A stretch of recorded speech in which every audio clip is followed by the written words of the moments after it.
Hello my friends, आप सुन रहे हैं हमारी कहानी एक हसीना थी एक दीवाना था एपिसोड 12 द डीमंस। तो चलिए हम इस खूबसूरत सी स्टोरी को आगे बढ़ाते हैं।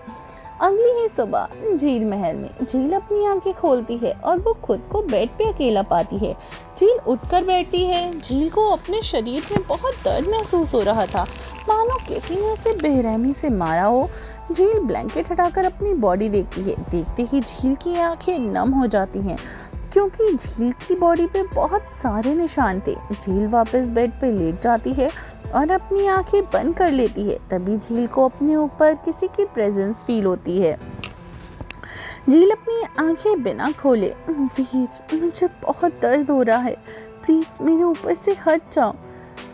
राजवीर झील को बंद आंखों को किस करते हुए, जान तुम्हारे दर्द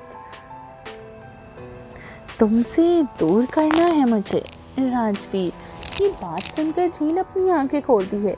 झील राजवीर को देखने लगती है और राजवीर झील के ऊपर से ब्लैंकेट हटा देता है और झील के शरीर के निशानों को धीरे धीरे किस करने लगता है।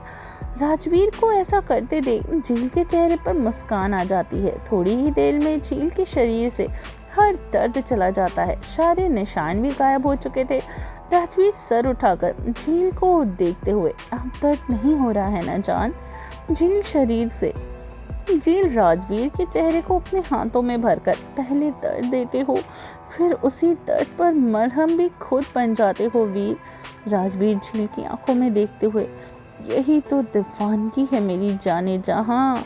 राजवीर की बातें सुनकर झील कुछ पर राजवीर को देखती है, फिर उसके होंठों पर अपने होंठ रख देती है।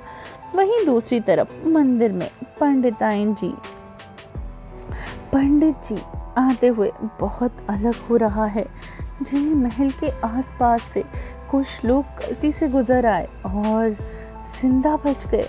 पहली बार झील महल को पार करने वाले लोग जिंदा बचे हैं, बोलकर पंडित जी दिया जलाते हुए। वहीं एक बूढ़ा आदमी झाड़ू लगा रहा था, जो मंदिर की सफाई करता था। पंडित जी की बात सुनकर वो आदमी अपना काम करते हुए रुक जाता है। वो आदमी सर उठाकर एक नजर पंडित जी को देखता है और कहता है, ये वही आदमी था जो झील महल के बाहर उस रात को झील को मिला था।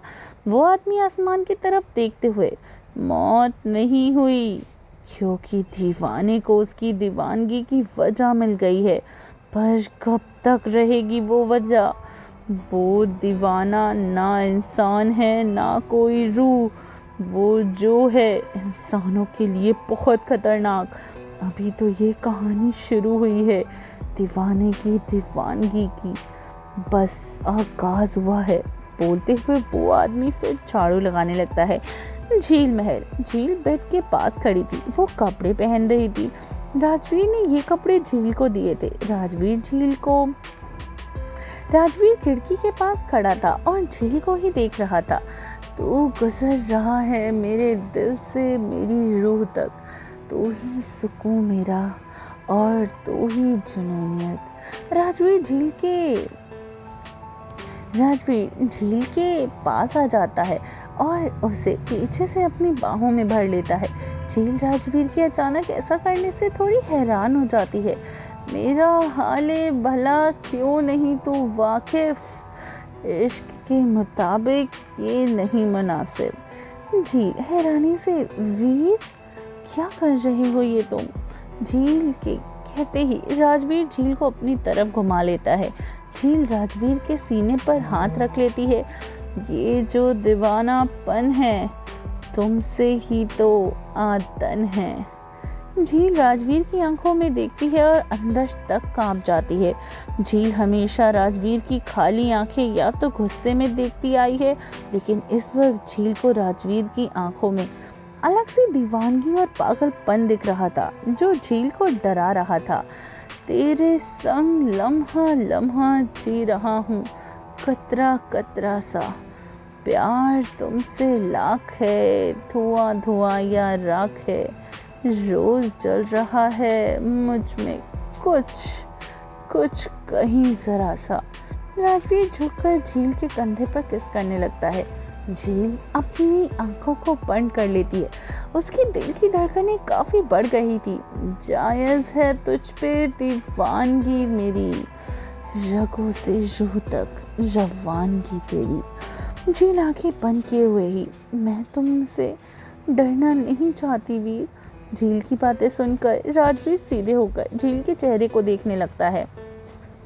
राजवीर का हाथ झील की पीठ से होते हुए उसके बालों तक जाता है और अचानक राजवीर झील के बालों को मुट्ठी में भरकर खींचता है। झील तेज आवाज में आह वीर बोलते हुए झील राजवीर के हाथों को पकड़ लेती है, जिससे राजवीर ने झील के बालों को पकड़ा था। झील अपनी आंखें खोलकर राजवीर को देखती है। राजवीर कुछ देर तक झील के चेहरे को देखता है, फिर झील के बालों को छोड़कर उसे घुमाता है। झील की पीठ राजवीर के सीने से लग जाती है। राजवीर झील को जकड़े हुए, चाहने ना चाहने से क्या होता है जान, जो मैं हूँ उससे तुम्हें डरना ही चाहिए। झील दर्द भरी आवाज में, तो बताओ कि क्या हो तुम वीर। राजवीर झील के कान में, इतनी तड़प है मुझे जानने की जान, पर जान तुम्हें पता है तुम्हें तड़पते देख मुझे बहुत अच्छा लगता है। बोलकर राजवीर झील को छोड़ देता है। झील एक नजर राजवीर को देखकर अपना फोन उठाती है। झील अपना फोन चेक करती है और वो हैरान हो जाती है। झील हैरानी से, मैंने तो पापा को कोई मैसेज नहीं किया था, फिर ये मैसेज कैसे आ गया।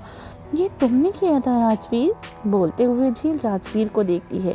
राजवीर सर टेढ़ा करके, तुम्हें क्या लगता है जान, मेरे अलावा और कौन कर सकता है।